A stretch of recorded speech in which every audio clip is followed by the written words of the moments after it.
Hey, good morning, Faith Bible Chapel and friends. We want to welcome you to this morning's edition of Three Pastors Keeping It 100. Man, we have a very special guest today, and that is Dakota Richardson. I'm going to let Bob, because Bob has coached hundreds, if not thousands of kids in Page. He's been Dakota's coach at times. And so I'm going to let you introduce Dakota. I really, because of the time you've spent, I want to honor that. You've influenced so many young men in this town as a coach. And so why don't you kind of introduce Dakota for us, would you? Well, I will tell you, Dakota's one of my favorite student athletes ever. But before that, I knew him through his grandmother. Yes. Because I don't know how old you were when you walked in and started terrorizing the church in the children's complex, but you were pretty young then. Kind of toddled in. Yeah, that was probably like 100 pounds ago. Weighing like 170, probably my third grade year. I remember that.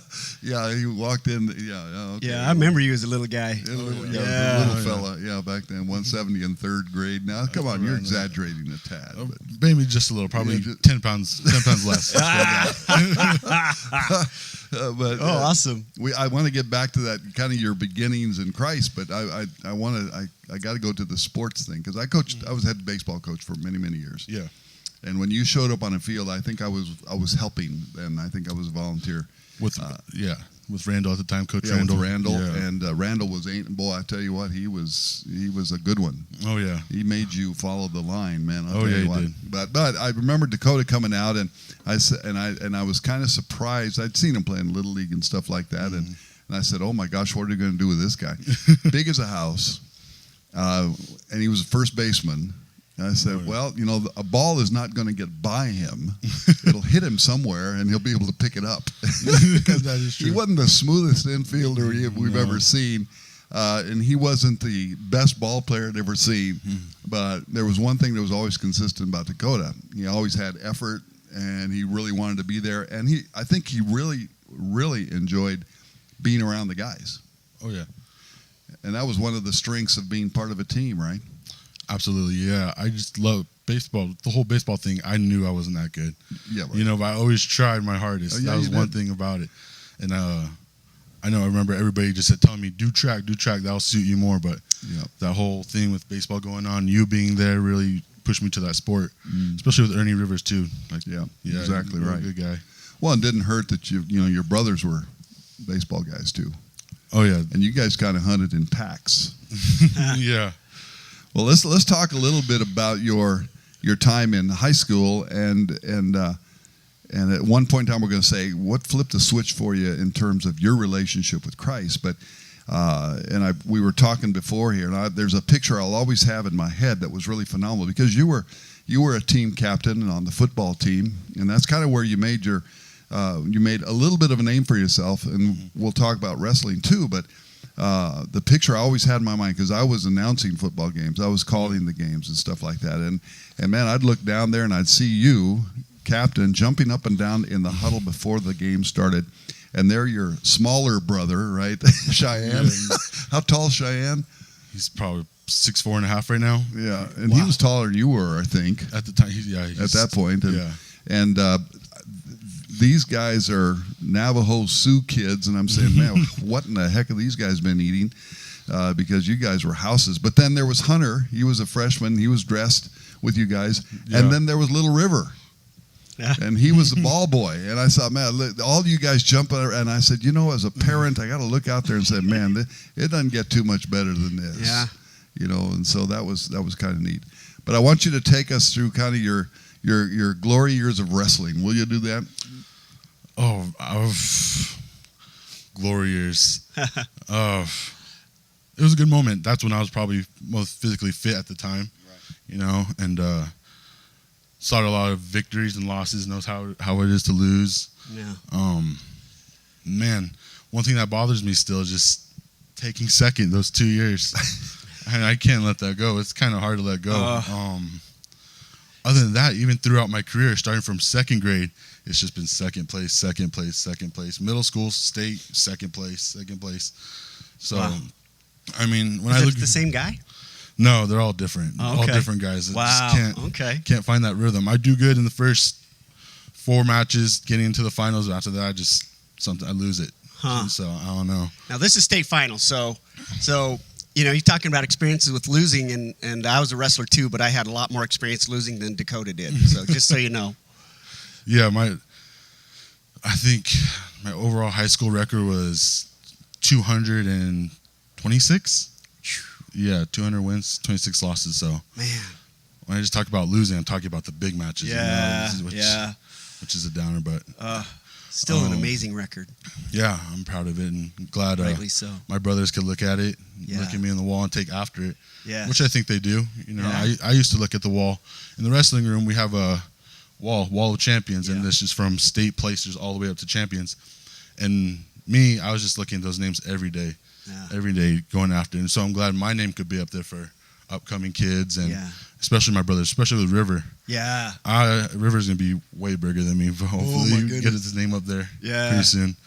Hunter too. Hunter will be up there this year. I was gonna say he's coming on. Hunter's coming on. He's looking good. Yeah, he's looking real good. Well, I want to talk about that because last week Danny DeVries was on, and I got an opportunity to hear that, and then he talked after the broadcast about two things: one, being motivated, and then being determined. And he said something really profound, and this has to do with anything we do. You can be motivated all you want, but if you're not determined, because motivation can wane. That's an emotional excitement about doing something, and that can go for a while. But then if you're not determined, you can get tired of the path. Wrestlers, and tell me what the difference was between football and wrestling, because wrestling, you're out there all by yourself. And so tell me about what the determination is all about in terms of wrestling. You said you would look up on a wall every day. What would you think? That I just wanted to be up there. I wanted to be great. That's still something I'm still trying to go for. And I think going off what you just said, I'm motivated right now, but I'm not determined to get back to where I used to be in high school. I've been taking kind of a slow start right now, but until I find that determination, which I believe I have this summer, after what struck me during that time was when I had COVID. After. Oh, that's right. We want to get to that. You came through a bout with COVID. Mm-hmm. I kind of regained all that determination again, and that's where I feel like I could help me grow from here. But during that time, I was just so determined to win a state title, even though it wasn't my life goal. It's still something I wanted to achieve, which was just honestly preached to me throughout the years, just given to me by my parents and my grandparents. And they weren't stressing it on me, but it's just something I wanted to win for them, for everything they gave to me during that time. They didn't have to put me in clubs, drive me hours to tournaments in Utah when I was small, but they did, and that was just something I was really determined to give back to them at that time. It's outstanding. Can you give us an idea of literally the blood, sweat, and tears that a wrestler has to go through? Because I don't think anybody really knows. I played college football at the University of New Mexico, and we thought we were the really tough guys on the block. But we were just the one that was kind of showered on because, you'd go on the football field on Friday nights, and man, the crowds were huge and on campus and all that. But I realized one thing, that we were just posers. Because we were on athletic dorm, and the guys that were so impressive because they worked out. We worked out, but then we played hard. I mean, and that wasn't on the field. It was off the field. We played hard. The wrestlers did not. The gymnasts did not. And all these guys seemed to have something in common. They were determined to get somewhere. We had built up this whole facade, but these guys were the studs, man, really. And I finally realized that. But I realized what it took because I saw them in action. So to give us just an idea of how the blood, sweat, and tears that it takes to get to that level of even beginning to think about a state championship. Going from football to high school, or in high school, going from football to wrestling was just such a hard transition. You're so used to eating what you want. As an offensive lineman, coaches would encourage it. Like, make sure you get some rehydrate fuel, and right. But then you go into wrestling, and so you have to be self-disciplined and tell yourself, I can't eat that tonight. So got to make weight. Got to make weight. Yeah. Then you have Well, the real hardest part was losing weight. So starting November, we lose out of the playoffs against Sholo for football. The next week, my parents, no hesitation, they said, no week off. You're going straight into wrestling. Get ready. And I had to cut 60 pounds. Ooh, my gosh. And by then, the Athletic Association for Arizona already declared me ineligible because I was too overweight, and that's too much weight to lose, and for a healthy amount of weight to lose. Sure. So, but I remember my coach telling me, you could wrestle in December at one duel, but you're still going to have to make weight. He's not encouraging anything. And I told myself, it's our one home duel, my senior year. I want to go for it. So I made it that whole month in November, just cutting weight. Oof. So I'll go in the morning, run a mile, get ready for school, go to class. At lunch, my mom would just make smoothies, not just fruit smoothies, kale, all that good stuff. And I'm just down that. Kale. Dear Lord Jesus, help us. Oh, yeah. I was suffering. Yeah. Now, kale's good for you, boys and girls. It really is. It really is. After that, I'd go to wrestling practice, shed off about 10 pounds of just workouts, wear double sweaters. Yeah. Try to get that sweat going, losing that water weight. After that, it was just my own thing. That determination came and went to the track every night, the middle school track, did a bunch of interval sprints, ran miles. Then I go home. My parents would be eating. My whole family would be eating, like sloppy joes, big old sandwiches. Yes, sir. Yes, sir. Beef briskets. Still feeding. Yes, mama. Still got to feed Cheyenne. That's and what it really hurts. Still got to feed those boys. Got to still feed Cheyenne, that enormous kid. But then right there, my mom would already have a salad, half a bowl of salad. And I go in my room, eat it, then hang out there, go to sleep, and same thing again. And that was such a hard transition because, like I said, going to football, I was encouraged. My mom would get me like a Slacker's burger for a game or something, and that was me and Cheyenne's thing, was getting a Slacker's burger for a game and downing that. So, it took a lot. And other than that, you had to learn something in wrestling. I mean, it was no one could cover for you. You had to learn how to wrestle. Oh yeah, I remember I was in a fraternity thing. They recruited me to wrestle during the big 1 week of a campus type intramurals, and I'd never wrestled in my life. And I said, well, I'm strong. I'll just go muscle a guy. I was pinned in the first round in about 15 seconds.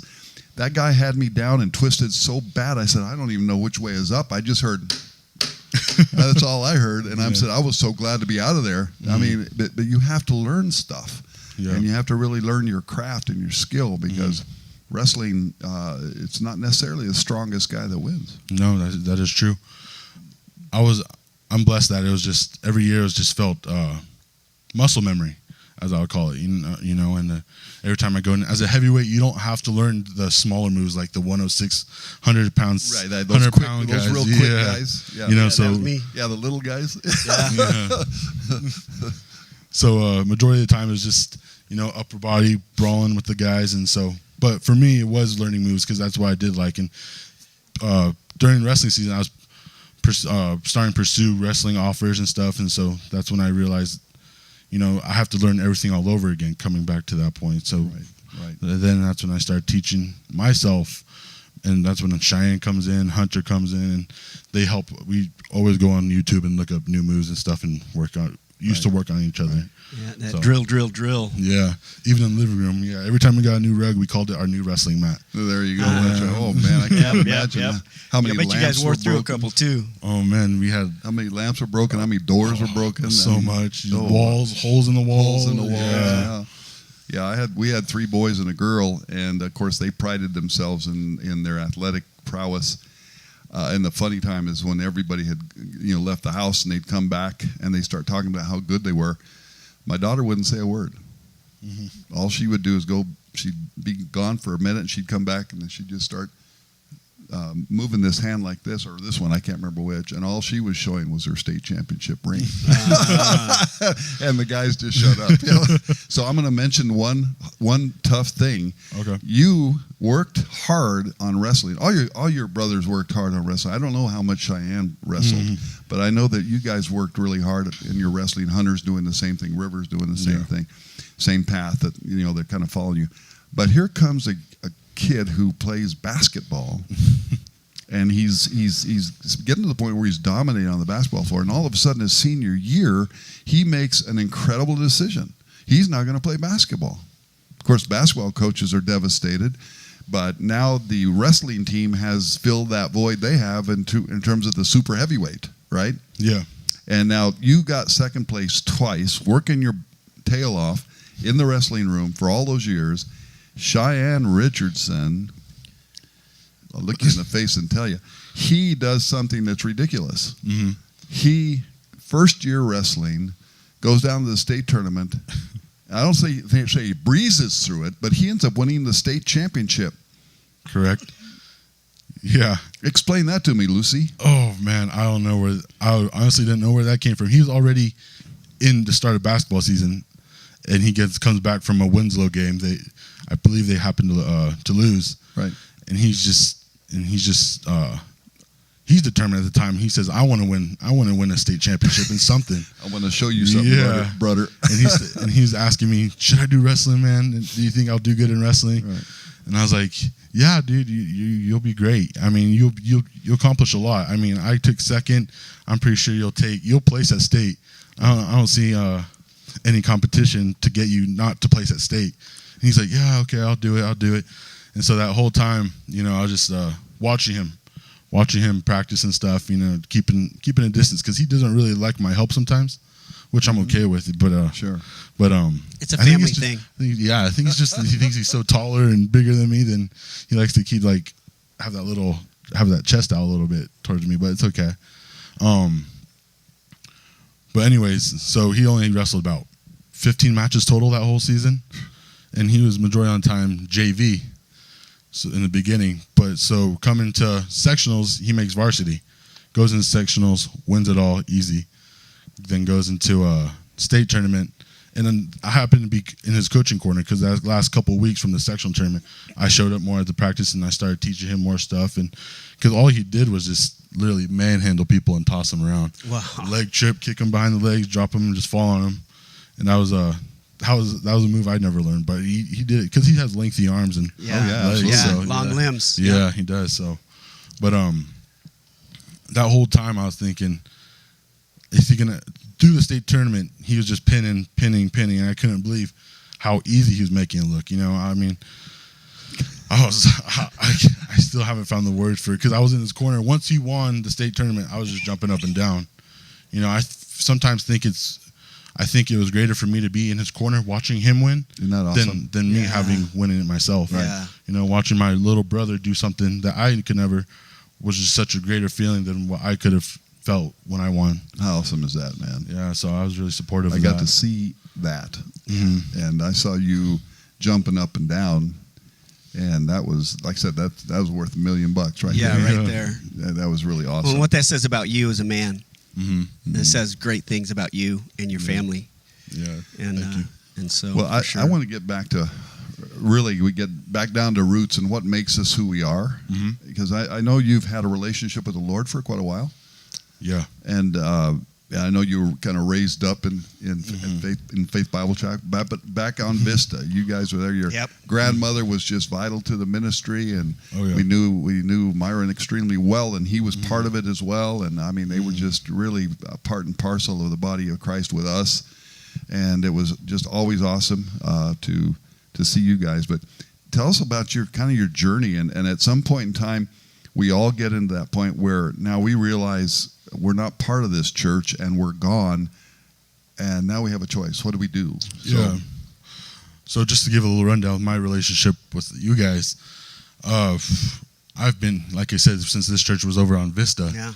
And I was telling Bob and Al earlier that I have these little plaques from elementary from Sunday school. Yeah. It says like perfect attendance and stuff, and they're all covered in my grandma's house and my mom's house, and that just now I'm here, so it's kind of crazy how time goes by. Yeah. In that, but I grew up in this church with my mom. My mom always brought me every Sunday, even if after there was a tournament or something, she made us. She didn't make it, but she did make us come. Now That's what parents do. That's what you parents did do. what mom said. Yeah, you're coming to church. Okay. Yeah, ma'am. Yeah, ma'am. But so we did that. Even when I went to my grandma's house, it was the same thing. You know, she showed us and read us the Bible and stuff. So there was really no way around it for us. You know, at the time, my grandma was showing us the movie A Thief in the Night. Like you were talking about way back then, and that scared us. Yeah. You know, she showed us scared me at the time too. Showed us when we were like fourth, third grade, and after that, 70s movie. Yeah. Fourth or third, she showed that to you, and then put it at you. So you want to go to heaven, or you want to go to hell? Is that the way? That's how she did. Yeah. Every time we were over, That's laying it on the line right there. Yeah. So we would have Bible studies at her house. Go there, have dinner with her and stuff.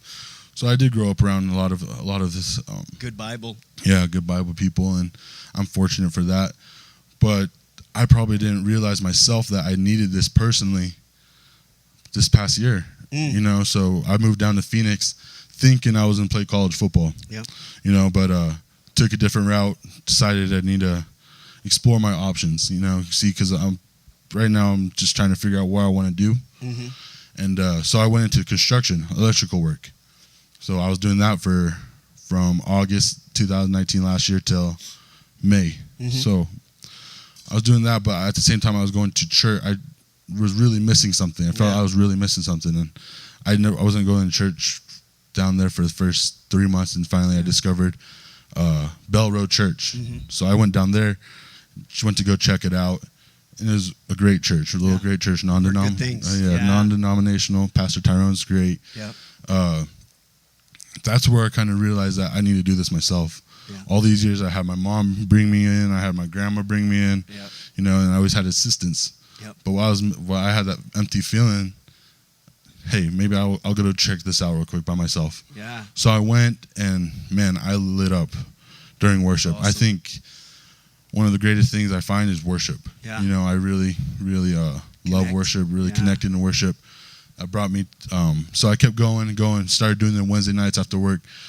So I went to work for 10 hours, went to help coach football at Paradise Valley High School. Very cool. And then went to Wednesday nights. So it was a routine. And I was doing that for a while, and then getting that. And one night was during, when was it? Probably in February. Mm-hmm. I was going to Wednesday night, and really connected with Wednesday nights, and it was worship night, and there I just found myself at the altar. Something I was really shy doing. Even just raising my hand. I finally realized raising your hand, really like something. It's just something simple to do. Yeah. Give thanks. Yeah. And well, I was telling Bob. Let me go back a little bit further. I went to this concert. Mm-hmm. And we went to this concert, named a rapper by J. Cole. Yeah. And there he had everybody raising their hands. On Mac thing, he said, he would say, everybody raise your hands. Yeah. And just snap. Everybody snap. And everybody just raise their hands automatically. And I raised my hands. I was jumping up and down over there. And one day I was driving in my car around in Phoenix, and I was thinking, man, this guy had me raising my hand up just so quick. I can't do that in church. I'm so shy to keep it in church. I can do it at a concert, but not at a church. But not in church. So after that, I made it a goal, made it a personal thing to always raise my hand in worship. Yeah. And I did. It was started to become muscle memory, and I started doing it. Yeah. But it didn't hit me until bringing it back to that Wednesday night. I went and I found myself at the altar, and I was really touched by what they're doing and what they're talking about. It was mostly just worship that night, but oh man, I just couldn't believe. I was astounded about how I was there, and I could feel the presence, could feel all the love given and the hands, and it really does. It is something else once you give into it, man. Yeah. Individually, like by yourself, and you have no one holding your hand, and you walking up by yourself. Yeah. It is something great. It sounds like that's when you took ownership of your faith. It wasn't your mom and dad's and grandma and grandpa's anymore. Yeah. It became your faith. Yeah, absolutely. That's like you said. That's when I took hands of it, and that's when I kind of started taking off with it. Yeah. And right now I've been kind of slowing down because of the whole virus thing, and I kind of made that an excuse, but I shouldn't be. But I still say my daily prayers and stuff. But I do still once I want to get going again. And I just want to find it. Well, and that's the thing. And of course, we're open again on Sundays now. Yeah. So, and you can see the social distancing is in place, though you've had your own experience with COVID. And one of the things, it's funny because people who there are areas in the country where, like where my in-laws are at, almost nobody gets it because they're all out on farms and stuff. Yeah. And I think in some places they wonder if this is real.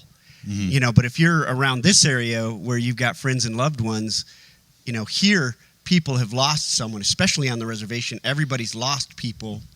And I think it's important, for them to hear your experience. It was a tough one. Yeah. Yeah, it hit my family hard, even my grandparents as well. Yeah. Yeah, we all got positive at the time. And when did you know you were sick? I realized one morning I just woke up with a really bad sore throat. And so I went over to Lachi, and they told me it's probably your allergies, post-nasal drip. So I took 4 days, but 4 days just trying to get over it. And then one night I just woke up like at 12 a.m. and I just couldn't breathe anymore. My chest was hurting really bad, like someone had a bunch of pressure on it. And so my dad was a little worried and said, you should go check it out at the hospital, and at the time we were thinking it can't be COVID, It has to be something else. We've been socially distancing and everything, doing everything right. And so I went over to the hospital, and sure enough, it was COVID. And so I got tested and everything, but I went into straight quarantine after that. After that, my parents and everybody else got tested, and they were all positive too. And for my grandparents probably weren't positive till 2 weeks later. Yeah. So I remember when Helena and Norm. Yeah. And I know it was tough on Norm. Yeah, it was real tough on him. I mean, but now he's doing really well now. But good. But at the time, it was real scary for all of us. The symptoms and everything. It's the real deal, man. And it takes a lot. We're still fighting fatigueness right now. We go to work, and me and my dad and my brothers still trying to fight that fatigue. That hits you during the day. Did your brothers test positive as well? They did, yeah. Okay, because I know your dad. Seems like your mom kind of powered through, but your dad definitely felt it some. Yeah, my dad had the second worst next to me. Man. Yeah, he was going through like hallucinations and stuff, man. Wow. And it really gets to you, yeah. So. Man. But I'm glad we're all doing better now, though. Yeah. What was going on with you and God at that time?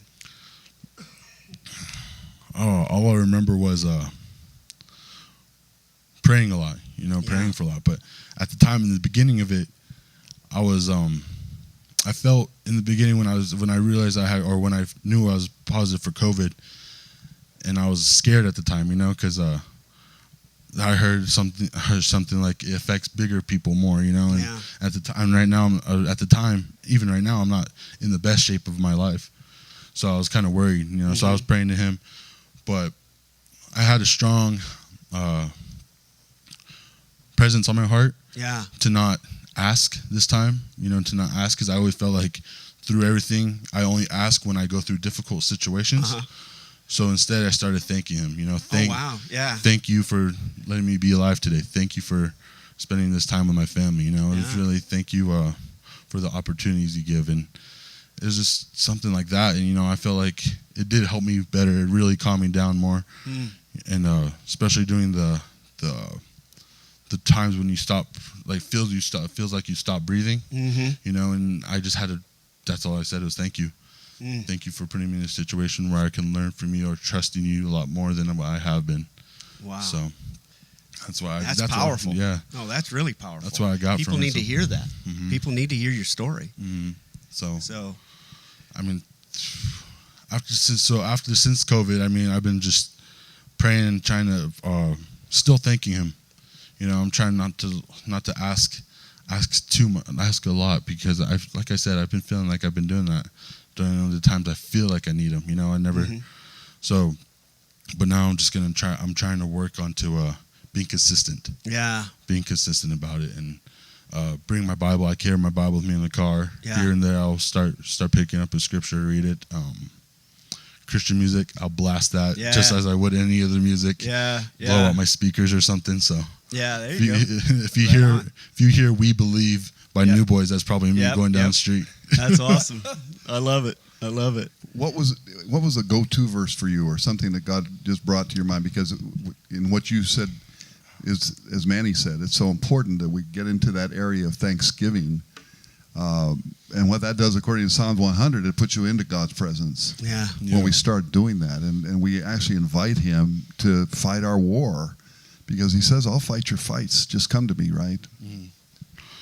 So what I got here was Job 13:15. Job. Oh, yeah. Go. Though he slay me, yet will I trust in him. Amen. You know, so that's what one of them that I've been carrying through me. Sure. And another one was Philippians 4:13. Just as an athlete, I feel like that just relates to us so much, you know. And that I can do all things through Him who gives me strength. Wow. Amen. Yeah. You know, so those are what I carry with me a lot. And I just, as we wrap it up, though, this is an incredible story, an incredible family story. Because, like I said, ever since I've known you guys, no family's perfect.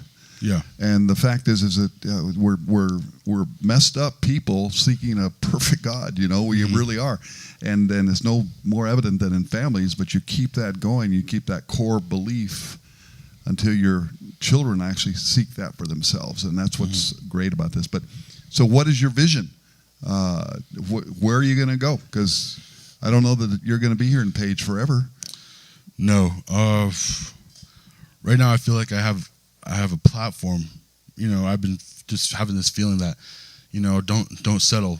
You know, because sometimes I'm thinking, I mean, I'm not bashing on construction or anything, but I don't want to be just doing an everyday job. You know, I feel like I could put myself on a platform to preach God's word, or even help our community. You know, the Navajo Nation, or just Native Americans in general. Yeah. And that's something I need to find myself in, what I'm trying to figure out. A true chance to give back. Yeah. And I was telling Bob, because we had breakfast 2 weeks ago, and I was telling him, man, all I want right now is just to hit that the highest level I can, or try to achieve it. You know, which is Division I football, which is insane. Yeah. You know, Yeah. it's something. It's very tough. No, it's That's true. a high mark, man. Yeah. It's really But you can hard. do all things through Christ who strengthens you. Absolutely, yeah. And like I said, I haven't had that determination, motivation until after. Right now, I had COVID. Yeah. You know, and so now I want to achieve that mark. 'Cause I believe if I get onto something higher, something really high, like Division I football, I could find myself on a platform to give back, be able to give back, and get a quality education, so I could help and preach out what I need to, what I want to do. Well, you made me proud a long time ago, but you're making me prouder still right now. So. Well, and I know when we had the conversation, I said, okay, that's a great goal. Now how are you going to get there? And that how you're going to get there is a ton of work, because I know what it takes to get to Division I football. And you certainly, I'm looking at you, if I'm just a coach, I'm saying, there's a building block right there. But then what they start doing is says, is there something up here? And there's more. Is there something in here that's going to drive him? Because the coach's job they're to tear you down to see what you're made of. Oh yeah, and to see if you can hang with the big dogs. And so D1 is the epitome. I mean, they're big guys like you, but right now there's a little guys that have this strength. That'll throw you around unless you're ready. Because D1 is, but I did contact that personal coach, and I think he may be willing to work you like a dog. Does that sound good? That does sound good. Yeah. I am ready. You're a sick individual. It has been a while. Get to work.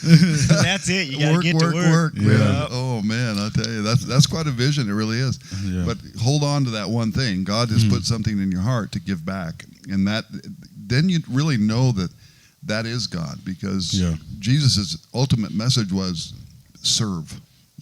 Serve. So you always have to keep that in mind wherever you're at right now. Serve. And you're hitting on it yourself, man. I don't know why I held back Yeah. And now I'm not going to. And so I'm just warning, if you come here and Dakota's in the aisle with you, better make some room. Because he's going to go at it. So in praise and worship. So be careful. But man, I tell you what, and I know Pastor Manny the same way. Mm-hmm. Anything we can do, yes, to pour into you, absolutely, because God's poured in a lot, and that's what in my winter season, in his midterm spring season or whatever season he's in, that's what we're here for, right? Yeah.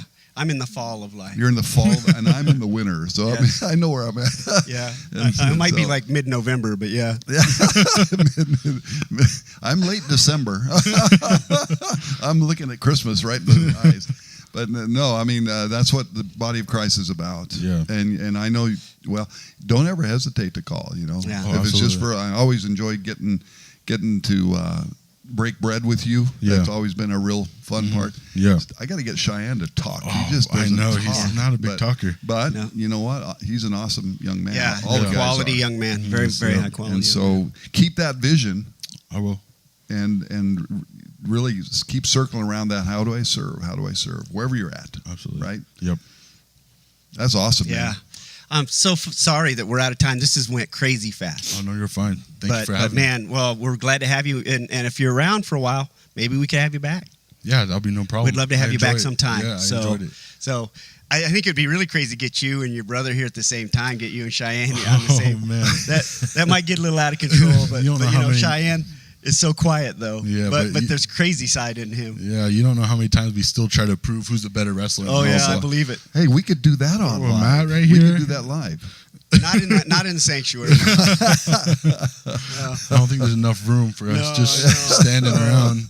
No, maybe we could get some mats outside. Yeah, something. Tag team match. Yeah, big mats. Do a tag team match. There you go. Yeah.